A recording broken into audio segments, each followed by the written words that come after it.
सध्या मी आहे सीएसटी स्टेशनवर आणि माझ्या सोबत आहेत आदिती तटकरे. आदिती तटकरे या बऱ्याच कालावधीनंतर आज रेल्वे प्रवास करतायत आणि मुंबई सीएसटी स्टेशनवरनं त्या जाणार आहेत बदलापूरला.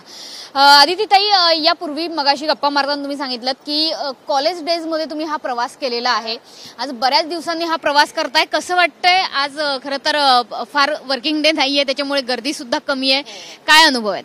प्लस आपण प्रवाहाच्या उलट्या दिशेला जात असल्यामुळे सुद्धा गर्दी कमी आहे. खरं तर मी कॉलेज डेजमध्ये माझं ज्या वेळेला पोस्ट ग्रॅज्युएशन सुरू होतं, मी MA मुंबई युनिव्हर्सिटीतून केलं आणि पोस्ट ग्रॅज्युएशन डिप्लोमा मी वेलिंगकर्समधनं करत होती.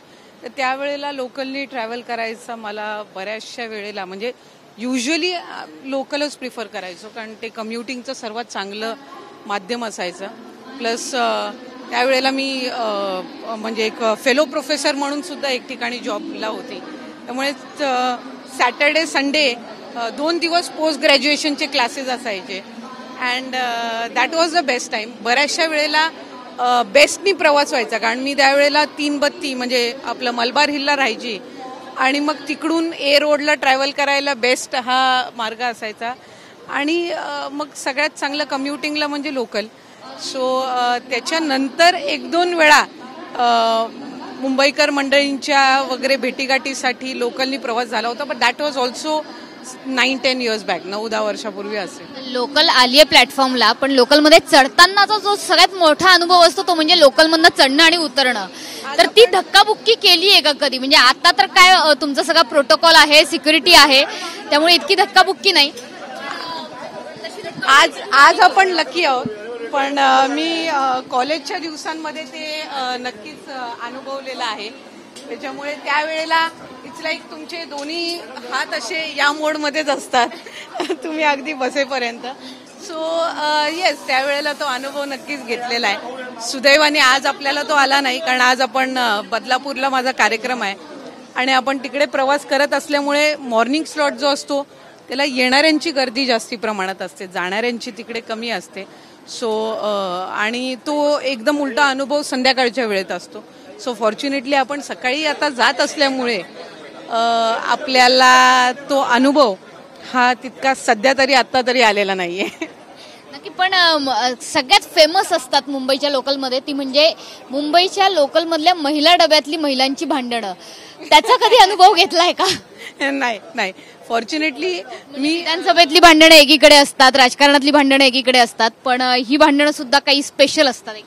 इमॅजिन ते सकाळी त्यांच्या घरातलं कामकाज आटपून यायचं.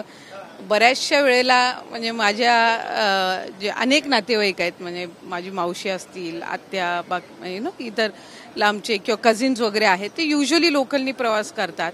आणि बऱ्याचशा वेळेला मी त्यांचा अनुभवलेला आहे की घरातल्या सगळ्या जबाबदाऱ्या सकाळी पहाटे उठून आटपून त्या लोकलनी प्रवास करतात आणि त्यांच्या जॉब्सला ते जात असतात.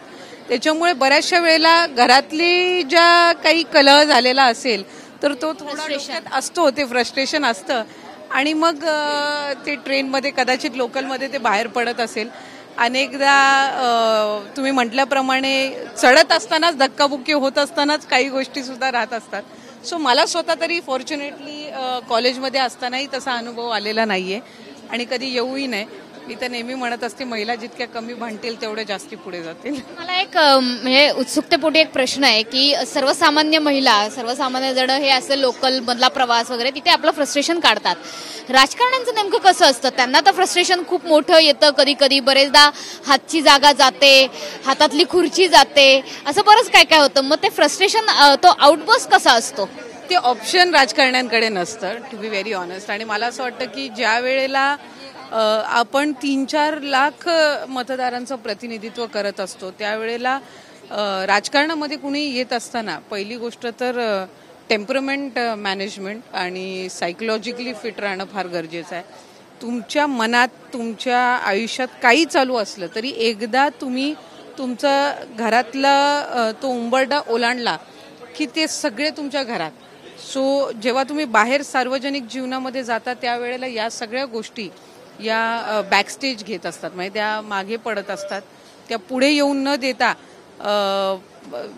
लोकांसाठी काम करणं किंवा आपले सार्वजनिक कार्यक्रम करणं मला वाटतं या सगळ्यामध्ये त्यांना एक साधारणपणे सवय झालेली असते की काही झालं तरी आपलं फ्रस्ट्रेशन जे आहे ते आपण नंतर 10-15 दिवसांनी घरी आल्यावर कधीतरी आपण प्रसंगी वेळ मिळाल्यावर काढावं, पण सार्वजनिक ठिकाणी काढू नये. सो मला असं वाटतं की कुठल्याही राजकारणासाठी तो एक सर्वप्रथम संयम आणि temperament management, I think this is हल्लीच्या ह्याच्यात मला वाटते ते सर्वात महत्त्वपूर्ण गोष्ट आहे. So anyone who is trying to get into politics, कोणालाही राजकारणात जर सक्रिय व्हायचं असेल, समाजकारणामध्ये सक्रिय व्हायचं असेल तर 2च नियम आहेत फक्त, डोक्यावर बर्फ ठेवणं आणि आपल्या तोंडात साखर ठेवणं. नक्की. मात्र गेल्या काही काळामध्ये हे जे टेम्परमेंट मॅनेजमेंट आहे, हा संयम जो आहे तो बऱ्याच राजकारण्यांकडनं सुटताना दिसतो आहे. अगदी अजितदादांच्या बाबतीत म्हणायला गेलं तर एकंदरीत सत्ता बदल होण्याच्या आधी सुद्धा तो बघायला मिळाला होता जेव्हा शरद पवारांनी राजीनामा दिला. आता चित्र बरंचसं बदललेलं आहे. कालचे अजित पवार हे खूप वेगळे भासले. पंतप्रधान मोदींच्या कार्यक्रमातले खूप प्रोटोकॉल आणि संयमाने कसं बघता? कारण एकतर कनेक्टिव्हिटी वेगळी आता सुरू झालेली आहे. एका बाजूने तुम्ही लोकलमधनं प्रवास करताय, दुसऱ्या बाजूने शिवडी नावाशेवासारखा मार्ग उपलब्ध झालेला आहे. कसं बघता ह्या सगळ्या बदलत्या टेम्परामेंटकडे? नाही, खरं तर काय होत असतं की बऱ्याचशा वेळेला काही आपल्या अवतीभोवतीच्या घटना घडत असतात, त्या आपण साधारणपणे सामंजस्याने आपलं डोकं थंड ठेवून आपण त्याला सामोरं जाण्याचा प्रयत्न करत असतो. अनेकदा असं होत असतं की एक पॉइंट असा येतो की त्या पलीकडे आपल्याला वाटतं की आता आपण नाहीच, कंट्रोलच नाही करू शकणार. तसं पाहायला गेलं तर दादांचा स्वभाव सुरुवातीपासूनच एकदम शिस्तबद्ध आणि त्या एका चौकटीत असणारा आहे, त्यामुळे अनेकदा तसा अनुभव येत असतो. पण मी त्यांच्यासोबत त्यांना लहानपणापासून आता बघते. माझे वडील त्यांचे गेल्या अनेक वर्षांपासूनचे सहकारी असल्यामुळे ते जेवढे तापट आहेत तितकाच मवाळ स्वभाव हा त्यांचा आहे. म्हणजे एखाद्याच्या आयुष्यातला एखादा हळवा प्रसंग जर त्यांनी ऐकला तर सर्वात पहिले इमोशनल होणारे पण दादाच असतात. सो आम्ही त्या दोन्ही बाजू बघितलेल्या आहेत. जे त्यांना जवळून ओळखतात त्यांना माहिती आहे की त्यांना म्हणजे जरतरची भूमिका आवडत नसते कधी. त्यांना जे असतं ते सरळ. म्हणजे एखादी गोष्ट आवडली तर ती आवडली, एखादी गोष्ट नाही आवडली तर त्यांना तेही लक्षात येत नाही की आपण ह्याच्यावर तरी बोलावं की ठीक आहे रे. ते म्हणतात नाही, मलाही आवडत नाही आणि हे करायचं नाही. So he is that. म्हणजे तो रोखठोक स्वभाव जो आहे त्यांचा, अनेकदा त्यामुळे गैरसमज होतो किंवा तो चुकीचा धरला जातो. पण लॉंग रनमध्ये जर आपण बघितलं तर एखादी गोष्ट जर नसेल होणार तर नाही बोललेलं कधीही चांगलं असतं. त्यामुळे कदाचित त्याचं थोडं एक बऱ्याचशा वेळेला त्याच्यामुळे त्यांच्याबद्दलच्या चुकीची मत तयार होतात. लोकलमध्ये तर जागा मिळाली आहे, मात्र आता लोकसभेच्या निवडणुकीत जागा मिळेल की नाही अशी बऱ्याच लोकांना धाकधूक आहे. जागा वाटपाचं कुठपर्यंत आलंय? म्हणजे तुम्हाला तर छान विंडो सीट मिळालेली आहे. या फॉर्च्युनेटली विंडो सीट मिळाले. त्यामुळे मी विधानसभेची सदस्य असल्यामुळे लोकसभेच्या निवडणुकीला तरी या विंडो सीटमधनं जसं आपण बाहेर बघतोय तसं मी बघणार आहे कोणाला लोकसभेची जागा मिळते आणि कशा लोकसभेच्या जागा वाटपावरती बरंच काही डिपेंड आहे. विधानसभेचं गणित सुद्धा बऱ्याचशा वेळेला प्रत्येक होणारी निवडणूक ही वेगवेगळ्या मुद्द्यांवर लढवली जाते. लोकसभेची जी निवडणूक आहे ही राष्ट्रीय निवडणूक असल्यामुळे मतदारही मतदान करत असताना त्या संदर्भातलं राष्ट्रीय नॅशनल लेवलला विचार करून त्या पद्धतीनं धारणा ठेवून मतदान करत असतात. विधानसभेला जो तुमचा आमदार असतो तो कसा असला पाहिजे, तो तुमच्या संपर्कात आहे का नाही, त्यांचं काम कसं आहे, या अतिशय लोकल विचारांनी सुद्धा मतदान करत असतात. जिल्हा परिषद, तुमच्या महानगरपालिका, प्रत्येक निवडणुकीला अगदी ग्रामपंचायतीपासून मतदारांचं मतदान करण्याची पद्धत ही वेगवेगळी असते. आणि आपण जर साधारणपणे बघितलं तर दर 5 वर्षांनी आपण बघतो की मतदारांच्या मतदानाचं पॅटर्न असतं हे बदलत जात असतं. म्हणजे ते एकतर्फी कधी विचार करत नसतात. फार सुज्ञ मतदार असतात. त्यांना माहिती असतं की कुठल्या निवडणुकीला म्हणजे खासदाराचा रोल काय आहे, आमदाराचा रोल काय आहे, सरपंचाचा रोल काय आहे, हा माहिती असल्यामुळे त्या पद्धतीनं त्यांच्या मतदानाचा टक्का सुद्धा बदलत असतो. मात्र आता जे आपण गणित बघतो आहोत की अजित पवार गट याच्यासोबतच भाजप आणि शिंदे गट यांना तिघांना मिळून जे जागा वाटप करायचं आहे, जी महायुती आहे, तर दुसरीकडे विरोधकांमध्ये सुद्धा तीच परिस्थिती आहे महाविकास आघाडीची. त्यामुळे जागा वाटपात नेमका मोठा भाऊ कोण हा पुन्हा एकदा आता लढा सुरू होताना आपण बघतो आहोत. काय भूमिका आहे अजित पवार गटाची, काय भूमिका आहे असणारे अजित पवारांची, किंवा काय भूमिका आहे तुमची त्यांचे सल्लागार म्हणून? खरं तर कुठल्याही आघाडीमध्ये किंवा युतीमध्ये निवडणूक लढवत असताना पहिलं उद्दिष्ट घटक पक्षांचं हेच असतं की आपण ज्या युतीमध्ये आहोत त्याच्या सर्वात जास्ती उमेदवार निवडून यावे. त्याच्यामुळे आज अजितदादांची आणि राष्ट्रवादी काँग्रेस पक्षाची हीच भूमिका राहील की आपण महायुतीच्या मध्ये निवडणूक लढवत असताना अधिकाधिक महायुतीचे उमेदवार निवडून यावेत. हाच एक उद्देश हा लोकसभेच्या निवडणुकीला किंवा विधानसभेच्या निवडणुकीला राहील. तीन पक्ष ज्या वेळेला एकत्र लढवत असतात त्यावेळेला त्यांच्या कार्यकर्त्यांचं मनोमिलन होणं, स्थानिक पातळीवर अनेक मुद्दे असतात ते त्या ठिकाणी सुटणं, ह्या सगळ्या गोष्टी फार महत्त्वपूर्ण असतात. आणि सध्या तरी राष्ट्रवादी काँग्रेस पक्षाचं आणि अजितदादांचं लक्ष यावरच आहे की महायुतीचे अधिकाधिक उमेदवार कसे निवडून येतील, स्थानिक पातळीवर सुद्धा कशा पद्धतीनं तीन पक्ष हे एकत्रितपणाने निवडणूक लढवतील आणि अधिकाधिक यश लोकसभेच्या निवडणुकीला कसं मिळू शकेल. कारण मगाशीच तुम्ही म्हटल्याप्रमाणे या निवडणुकीवर पुढच्या अनेक गोष्टी अवलंबून असतात. त्याच्यामुळे ही पहिली निवडणूक असणार आहे महायुतीची. बारामतीत जोर लावणार का? आता त्या संदर्भात तर तेच भाष्य करू शकतील. कारण बारामती, मी तर नेहमी म्हणत असते की बारामतीबाबत भाष्य करण्याचा अधिकार हा फक्त पवार कुटुंबालाच आहे, म्हणजे राष्ट्रवादी काँग्रेस पक्षामधनं. इतर जे पक्ष आहेत ते त्यांच्या पद्धतीनं भाष्य करत असतात. पण अजितदादा असतील, सुप्रियाताई असतील, पवारसाहेब असतील, यांनाच तो सर्वाधिक अधिकार आहे की बारामतीमध्ये काय राजकीय परिस्थिती असणार याचं भाष्य करण्याचा.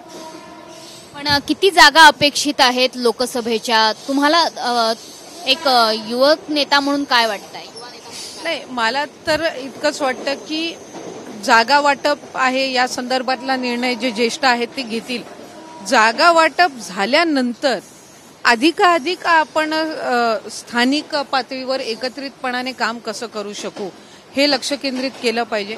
शासनाच्या ज्या वेगवेगळ्या योजना आहेत या आपण लोकांपर्यंत अधिकाधिक पोहोचवलं पाहिजे. आणि माझी मनापासूनची इच्छा आहे की महायुतीच्या सरकारच्या वतीने लोकसभेची निवडणूक किंवा कुठलीही निवडणूक लढवत असताना ती विकासाच्या मुद्द्यावर, विकासात्मक मुद्द्यावर लढवली जावी, हे मला एक त्यातली एक छोटीशी प्रतिनिधी म्हणून वाटतं. मोदींच्या चेहऱ्यावर लोकसभा निवडणूक लढवणार का अजित पवार गट? नाही, या संदर्भातली भूमिका तर त्यांनी अनेकदा जाहीर केलेली आहे. आता कालही ज्या वेळेला आपल्या अटल सेतूचं उद्घाटन झालं त्या कार्यक्रमामध्येही त्यांच्या भाषणामध्ये त्यांनी ही भूमिका स्पष्ट केली. शेवटी आज देशाचे पंतप्रधान नरेंद्र मोदी साहेबांच्या नेतृत्वाखाली देश गेल्या 8-9 वर्षापासून जी वाटचाल करत आहे त्या वाटचालीवर, त्या भूमिकेवर विश्वास ठेवूनच हा निर्णय अजितदादांनी घेतलेला आहे. त्याच्यामुळे ती भूमिका ते वेळोवेळी स्पष्ट करत आलेले आहे. नाही, तुम्ही युवक राष्ट्रवादी काँग्रेसमध्ये सुद्धा अनेक वर्ष काम केलेलं आहे. काल आपण एक प्रकार झाला तो बघितलेला आहे की जो युवा राष्ट्रवादी काँग्रेसचा अध्यक्ष आहे त्यांना पदावरनं हटवण्यात आलेला आहे. काही अंतर्गत वादविवादांमुळे हे हटवण्याचं काम झालंय. लोकसभा निवडणुकीच्या आधीच पक्षाअंतर्गत ही गटबाजी सुरू झाली आहे का? मी युवती संघटनेचं 2011-12 पासून काम केलेलं आहे. युवक अध्यक्षाच्या संदर्भात खरं तर मी हे 4-5 दिवस कालचा कार्यक्रम जो आहे, कारण तो रायगड जिल्ह्यामध्ये तो कार्यक्रम होता, आमच्यासाठी एक अतिशय महत्त्वपूर्ण तो प्रकल्प आहे. त्याच्यामुळे त्यामध्ये असल्यामुळे कुठल्याही म्हणजे या संदर्भातल्या अंतर्गत वादाची अधिकची माहिती माझ्याकडे आत्ता नाहीये. त्यामुळे निश्चितपणाने एखादी म्हणजे मी संघटनेमध्ये काम करत असल्यामुळे मी आपल्याला सांगू इच्छिते की संघटनेमध्ये काम करताना अनेकदा वेगवेगळ्या विचारांची म्हणजे वेगवेगळ्या पद्धतीनं काम करणारी मंडळी असतात. त्याच्यामुळे काही वेळेला वादविवाद होत असतात, पण शेवटी त्याच्या नेतृत्वावर विश्वास ठेवून ते संघटनेचं काम करत असतात. त्यामुळे जर काही थोडेफार मतभेद असतील किंवा काही जर विचारांमध्ये जर काही वेगळेपण असेल तर तो सामंजस्याने चर्चा करून मिटवला जाऊ शकतो. त्यामुळे शेवटचा प्रश्न, हातात तिकीट आहे लोकलचं, ते दाखवा. हे तिकीट तुमच्याकरता विधानसभेचं लोकसभेचं मिळणार का? म्हणजे हे तर तिकीट मिळालंय, पुढचं कुठलं तिकीट अपेक्षित आहे आणि कुठून अपेक्षित आहे? मी जिथून प्रतिनिधित्व करत आहे मला त्या मतदारसंघाने अतिशय चांगल्या पद्धतीनं सहकार्य केलेलं आहे. त्यामुळे त्यांनी पाठबळ दिलेलं आहे, त्यांनी आशीर्वाद दिलेला आहे. आणि मी कुठल्याही म्हणजे मी विधानसभेची जिथून सदस्य आहे तिथं जागा राखीव नाहीये, म्हणजे जनरल जागेतून मला आज त्यांनी आशीर्वाद दिलेला आहे. त्यामुळे साधारणपणे कोणाला तिकीट द्यायचं, कोणाला उमेदवारी द्यायचं याचा निर्णय हा पक्षश्रेष्ठींचा असतो. माझी तर विनंती राहील की जर 5 वर्षातलं केलेलं काम जर मतदार बंधू भगिनींना पटत असेल, जर नेतृत्वांना पटत असेल तर त्यांनी त्यांच्या इच्छेने संधी द्यावी. त्याच्यामुळे प्रवास सुरू राहणारच आहे, तो विना तिकीट असू नये, तो तिकिटासह असा. कधी विना तिकीट प्रवास केलाय? नाही, बिलकुलही नाही. त्यामुळे तिकिटासाठी आदिती तटकरे या आग्रही असणारच आहे. आणि आता इथून पुढच्या सगळ्या बातम्या, सगळे दिवस हे अर्थातच या तिकिटासाठीच असणार आहेत, या तिकिटावरूनच असणार आहेत, हेही निश्चित. त्याच्यामुळे सीएसएमटी ते बदलापूर हा प्रवास आपण करतो आहोत. आदिती तटकरे यांच्यासोबत अनेकदा अनेक राजकीय नेते, अनेक सेलिब्रिटी हे अशा प्रकारे रेल्वे प्रवास करून पब्लिक ट्रान्सपोर्टचं महत्व काय ते सुद्धा सांगत असतात. असाच प्रवास राजकारण्यांसह महाराष्ट्राचाही होऊ देत, सुखकर होऊ देत, एवढीच अपेक्षा व्यक्त करते आणि थांबते. कॅमेरामन उत्तम समोरशी पाठक, एबीपी माझा, मुंबई. एबीपी माझा, उघडा डोळे बघा नीट.